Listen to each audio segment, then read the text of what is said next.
CM Revanth రెడ్డికి కేంద్ర మంత్రి బండి సంజయ్ బహిరంగ లేఖ రాశారు.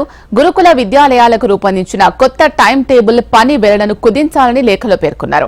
ఉదయం 5 గంటల నుంచి రాత్రి 9:30 వరకు పని వేళలు రూపొందించడం వల్ల నిద్రలేమి, మానసిక ఒత్తిడికి లోనవుతున్నారని అన్నారు.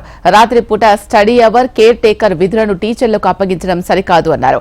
వార్డెన్ల పోస్టులు మంజూరైనా భర్తీ చేయకపోవడం బాధాకరమన్నారు బండి సంజయ్. తక్షణమే వార్డెన్ పోస్టులను భర్తీ చేయాలన్నారు. కరీంనగర్ జిల్లా పోలీసులకు నెలల తరబడి TA, DA, PRC, surrender leave bills చెల్లించకపోవడం దారుణమని లేఖలో పేర్కొన్నారు.